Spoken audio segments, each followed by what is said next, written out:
Welcome to another Apollo Papyrus episode. I am Aaron Apollo Camp. For this episode, my interview guest is the founder of Salas Publishing, an advocate for and expert in sustainable book publishing, and the author of 3 children's books, The Land of Walloo, The Death-Defying Dare-Devilish Deeds of the Outlaws Buster and Mooney, and The Trees. Her name is Georgia Leininger, and here's my interview with Georgia. Georgia Leininger, welcome to Apollo Papyrus. Thank you. I'm really happy to be here. Thank you so much. Feel free to introduce yourself to our listeners. All right. So I am Georgia Leininger. I am the founder and editor-in-chief of Salas Publishing, LLC. We are a book publishing house founded on the principles of publishing high-quality books as sustainably as possible. And so all of our books are on 100% recycled paper. Our promo materials, our mailers are either on 100% recycled or tree-free papers. And we have worked with diverse and international authors and illustrators. And we have done children's books so far, but we're just launching our first young adult book of poetry this month or in April, and we're super excited. You've written 3 children's books of your own, The Land of Walloo, The Death-Defying Dare-Devilish Deeds of the Outlaws Buster and Mooney, and The Trees. Without spoiling too much of each of your books, what are each of them about? Excellent question. So The Land of Walloo, I wrote in English and Spanish. I am bilingual. And that was kind of an exploration of kind of what if we lived in a world where anything was possible. And so it's kind of this quirky, humorous, funny picture book that is illustrated by the incredible Jo Gershman. She has illustrated over 40 children's books. She is phenomenal, and which is why she illustrated the next book, which is The Death-Defying Dare-Devilish Deeds of the Outlaws Buster and Mooney. She did extraordinary illustrations for that early chapter book as well.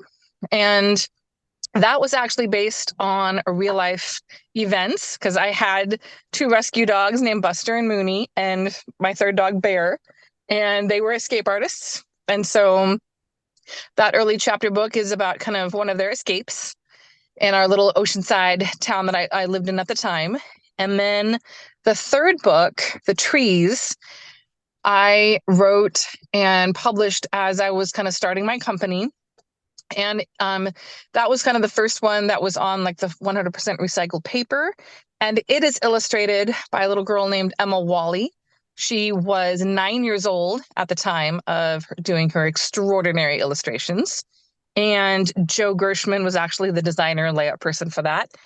And she did a phenomenal job as always. Jo's great. And so for that one, it is about a little seedling who is kind of trying to find her place, her kind of new home after a forest fire. And so I live in California. And so, of course, wildfires forest fires, like for us, are a big deal. And so it kind of resonated. But, my next question, how difficult is it to write children's books that children enjoy reading? That is a phenomenal question. And I think a lot of authors frequently ask that question. I think now my background is in education, so I am a teacher. And so when you know your students and when you know their quirky little humor, and when I honestly think it's like any genre of writing, you've got to know your audience, whether it's, let's say, you're a mystery author or sci-fi or whatever it is. You really need to know what interests your audience, know kind of what resonates with them, what they respond well to, what it will intrigue them and entice them to want to read more. And so with the children's literature, it's really having kind of an idea of age range. And because, of course, even like with kids, humor changes over time, right? Fart humor might not last forever. And so it's really kind of knowing like imagining who you like would laugh when they read your book, or who might think back to their own pets, or who might really use their own imagination. And so with the trees, especially, that one was kind of tricky in that I had written the story, and like I say, I'd worked with Jo Gershman in the past, and she was phenomenal. I loved her art, and it just didn't speak to me in the context of that story. And so then I had reached out to an artist in Ireland. Her name is Aga, and I'm going to mispronounce her name or last name. It's like Gorowitz. I'm sure I'm saying it wrong. And yet again, extraordinary artist, phenomenal.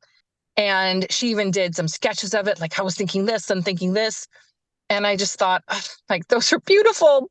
It just doesn't feel right. And then I met Emma. I am friends with her mom. And Emma's drawings, it was just kind of saw them one day and I'm like, that's it. Like, there it is. And so I think, especially for children who have read that book, they're amazed that a 9-year-old, can do illustrations, can actually be an illustrator for a book. So I think with children's literature, excuse me, especially as well, when there's art involved, that adds just a whole other element to it. So that's just another way that they can engage with the story. So, yeah. You before you founded Salas Publishing, you used a hybrid publisher for your first book and self-published your second book. What was Yes. publishing your first two books like? Great question. So, yes, I worked with Mascot Books for The Land of Walloo, and especially as a first-time author, it was an invaluable experience. You really learn a lot, and I was so grateful for having Jo Gershman as my illustrator because she had had so much experience illustrating books. As a first-time author, we're so giddy, we're so excited, that, oh my gosh, my book's finally going to be in print. Like, it's going to be available for sale. Woo!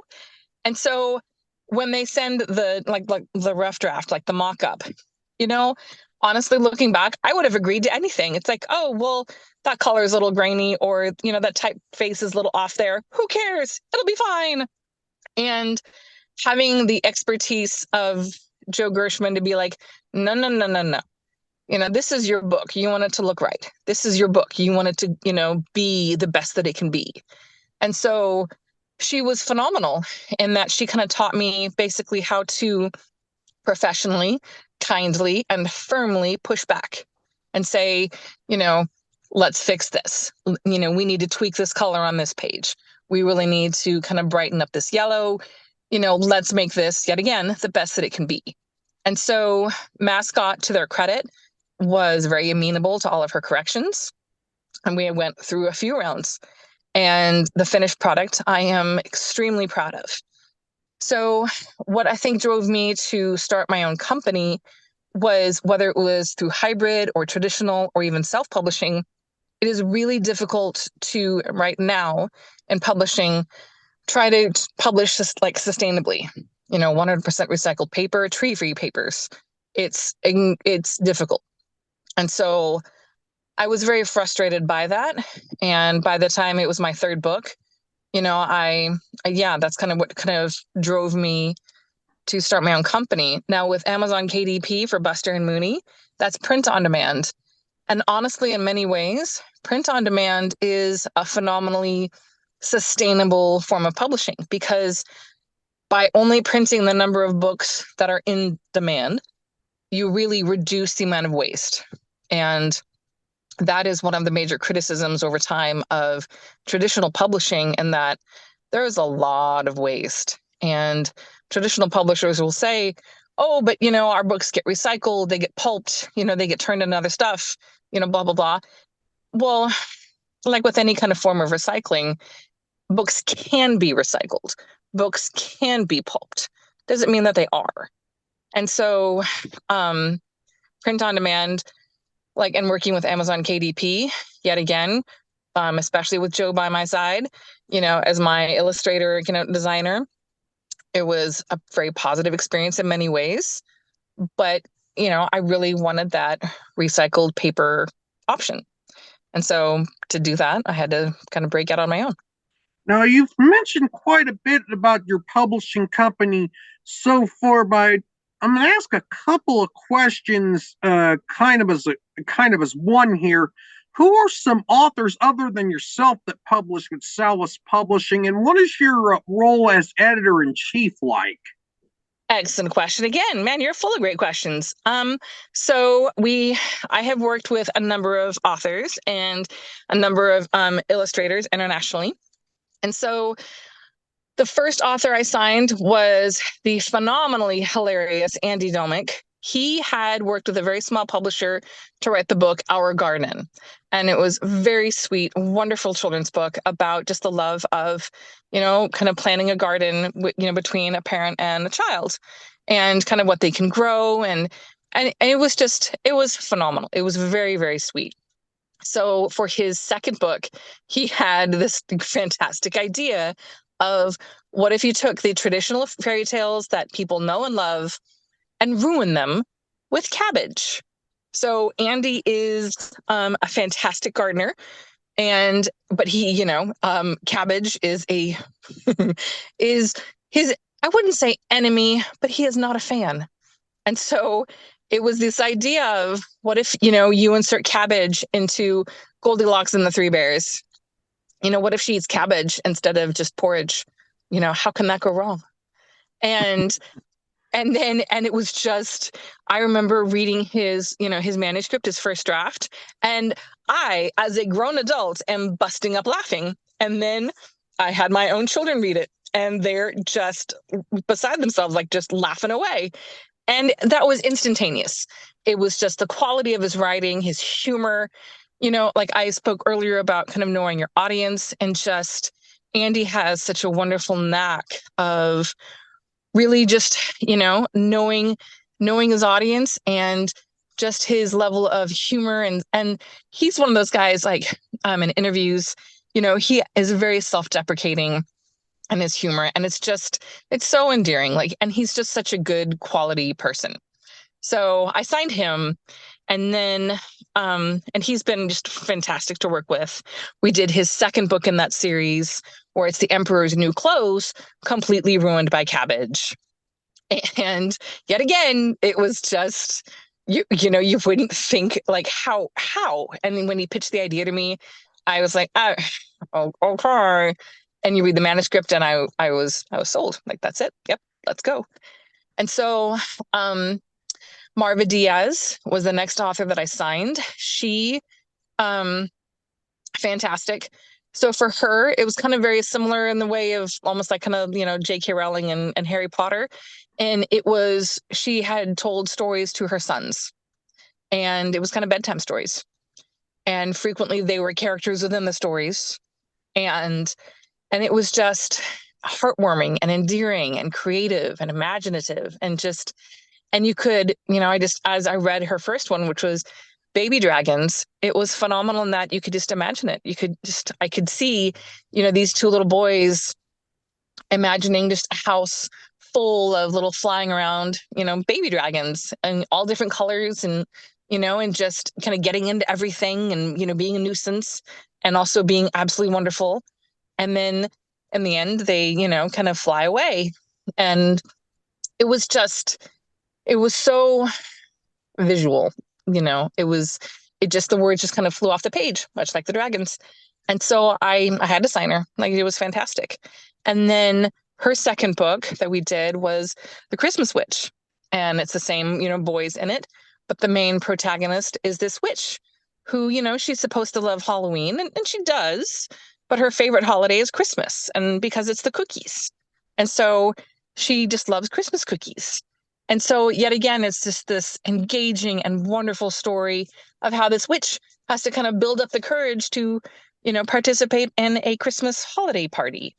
And it's just, I think for a lot of a lot of children, so engaging, because it's that, you're trying to belong into a place you may not feel that you belong in, but you really want to be there. And so very endearing. See, my third author was, and this is an interesting story. So this is a man named Cy Swan. Cy Swan is a featured guest on the YouTube channel Essential Craftsman. And it's kind of a circuitous way of how I met Cy. My husband is a big fan of this YouTube channel, and it's done by Scott Wadsworth. He's just a phenomenal contractor, and he and his son Nate have done these phenomenal videos where some of them are how-to on how to build a house, how to do this, how to set up a ramp, how to, various kind of home building things. And all of their videos are so well done and so engaging and so informative and educational. And my husband was completely hooked. And so Cy Swan being a featured guest, Cy is 87 years old. Cy is a currently working blacksmith. Cy has a forge on his little ranch there in Oregon. And Cy can make extraordinary things with his forge. And so on the Essential Craftsman videos, they've shown how he makes knives. He makes roses and, oh gosh, like a dragon. He can make anything. He is an artist with the forge.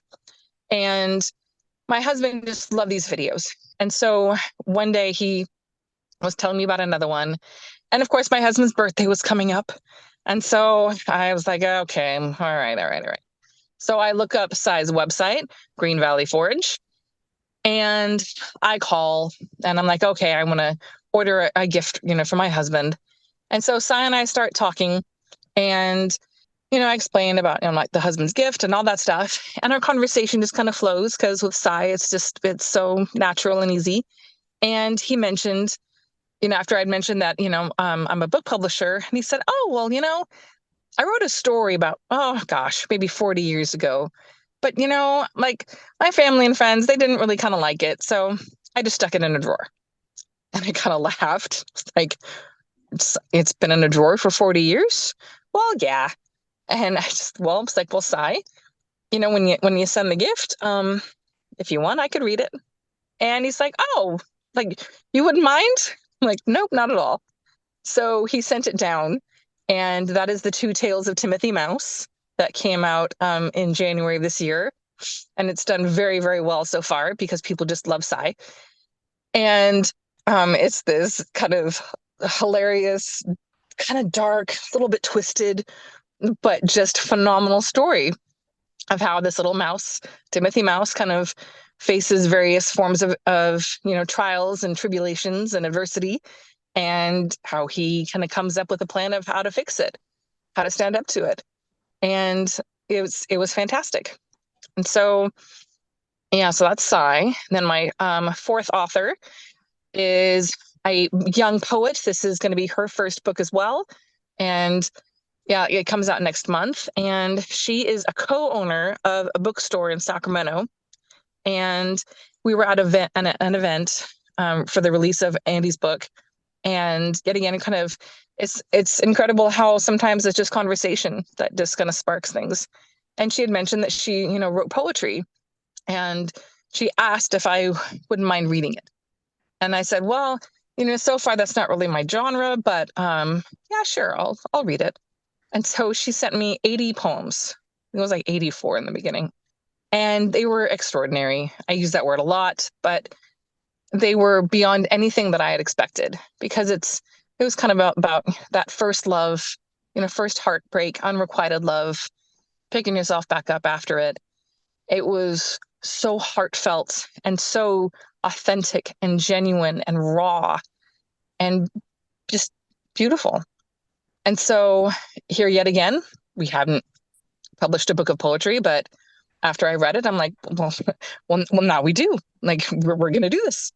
And so we worked with a local artist in Sacramento that Noelle had worked with before on various things for her bookstore and loved. And he did a fantastic job.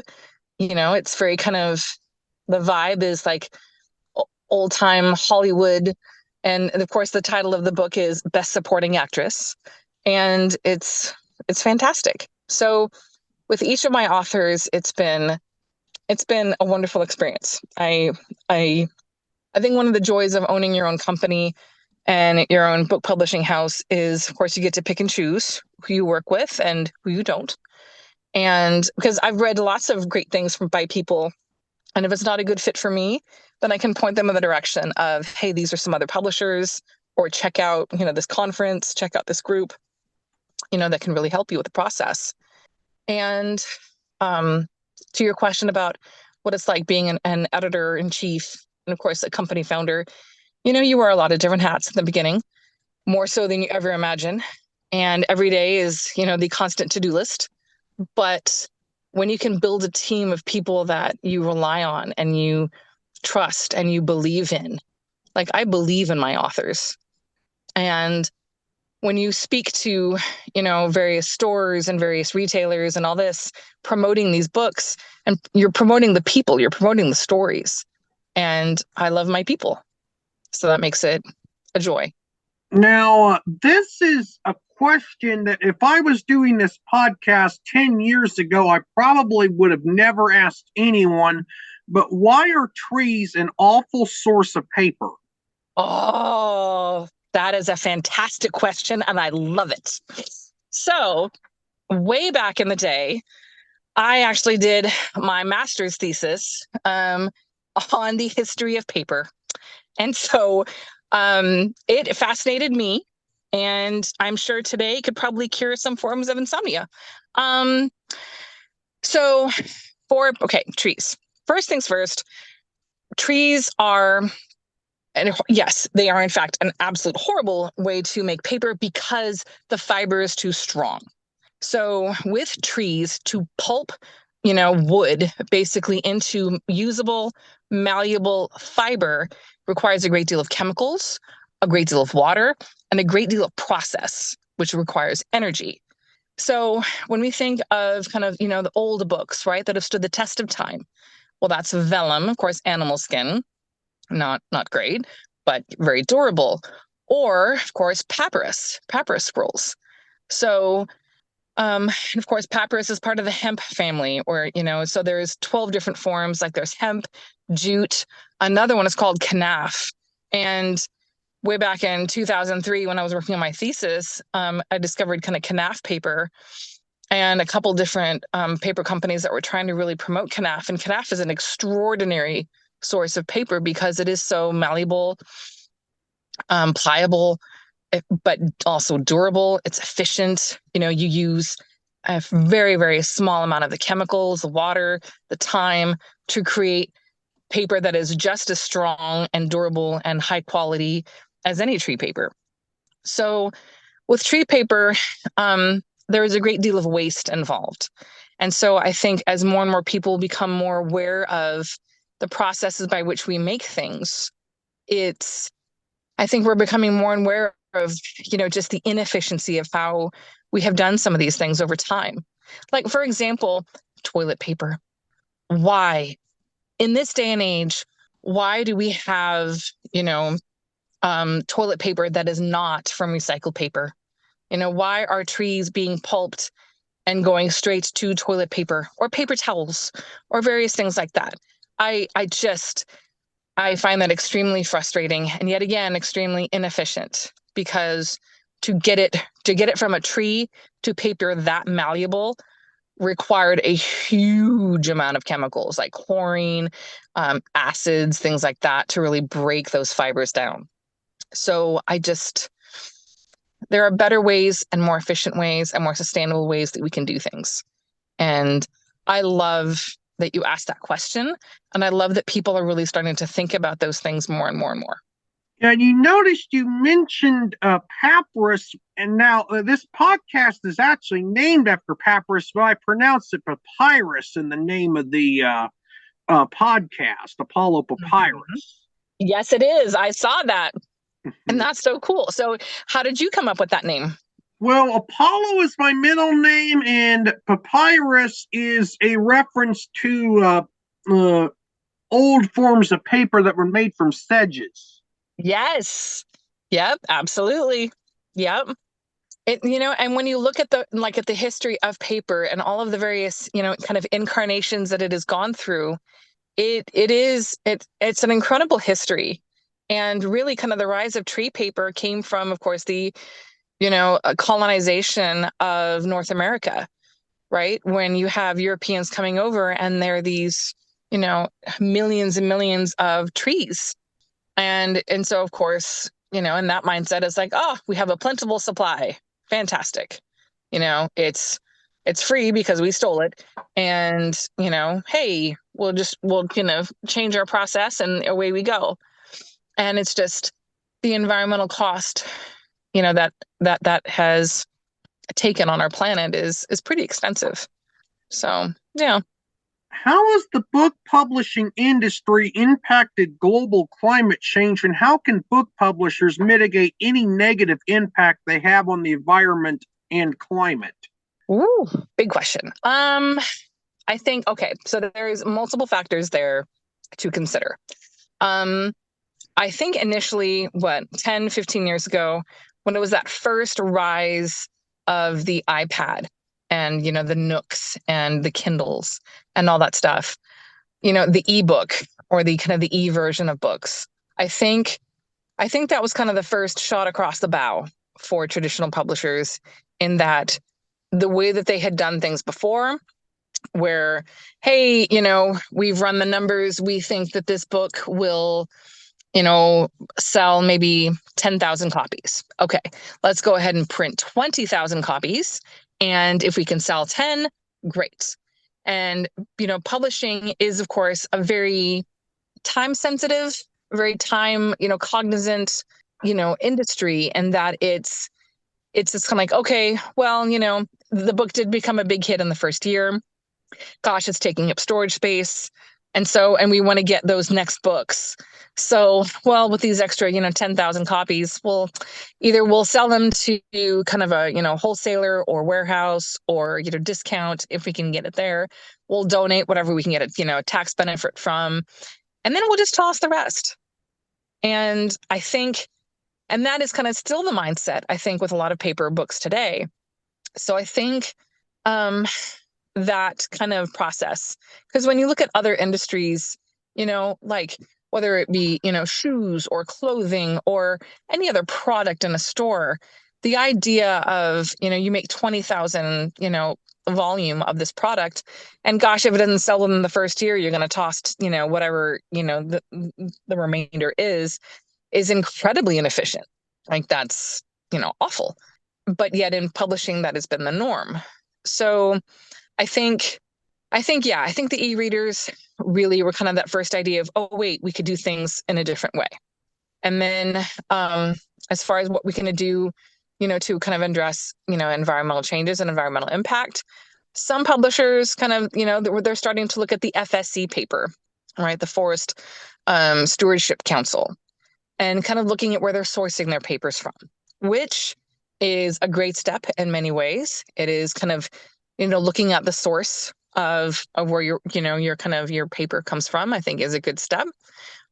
To me, in my mind, and, why I kind of started my company, it's not enough. It's a great initial step that we could have done decades ago. And now we're at the place where, no, we need to step it up. And so I think a lot of book industry, kind of like publishers, yet again, really need to, look at the mindset of, it has been cost prohibitive to try to use different kinds of paper like canaf or hemp or jute or recycled or any of these things, because it would cost more to print. That will cut into our bottom line. And in my mindset, yes, it might cost a little, initially more to print, but like with anything, with any kind of industry, if you create more of a demand, the supply will come. And so I think if we make a demand for more sustainable papers, the supply will happen. That is inevitable, because, I'm sure, as it is a lot faster and easier to grow an acre of canaf or jute or hemp or any of those than it is to grow an acre of trees and then wait 20 to 30 years for them to mature. So I think there's lots of different ways, whether, and whether or not book publishers will look at that and their parent companies will look at that is the question. My final question, what is it like to live on a farm in Northern California? In many ways, it is absolutely wonderful. It's like any place, it has its challenges. Being in Northern California, and like I mentioned kind of in the beginning, wildfires, the pursuit of affordable home insurance is becoming more and more challenging. But I grew up on a little farm, and I'm raising my children with my husband on our little farm, and we have goats, Nigerian dwarf goats, and we have chickens, and of course our dogs and cats, and it's wonderful. It's expensive in a lot of ways, time consuming. You're never done. But like, for example, of course, it's springtime right now, so a lot of our goats just had babies, and so seeing a little kind of posse of goat babies or baby goats running around the hills is just it just steals your heart. So worth it in the end. A lot of sleepless nights. We've got one little baby goat who was rejected by her mother, so she's a bottle baby. So who needs sleep?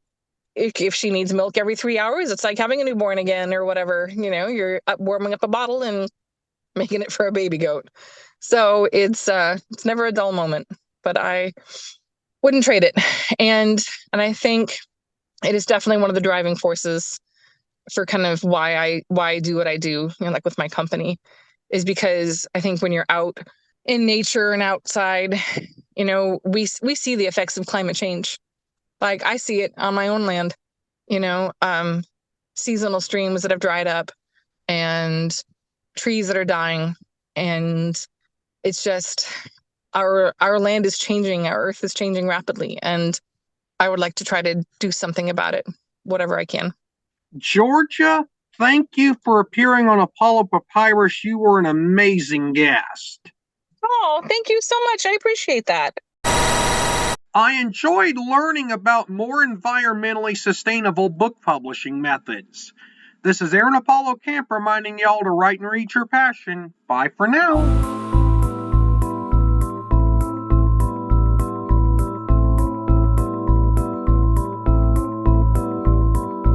Remember to subscribe to the Apollo Papyrus YouTube channel at www.youtube.com/@ApolloPapyrus and the Apollo Papyrus Substack newsletter at apollopapyrus.substack.com. Y'all can visit the Apollo Papyrus website at campaaronapollo.wixsite.com/Apollo Papyrus and follow Apollo Papyrus on Threads, Instagram, Facebook, and Tumblr at Apollo Papyrus. Copyright 2024, Aaron Apollo Camp, all rights reserved. This podcast episode is intended for the private listening of our audience. Any reuse or retransmission of this episode without the express written consent of the podcast host is prohibited, except under fair use guidelines. Royalty-free music and sound effects obtained from https://www.zapsplat.com.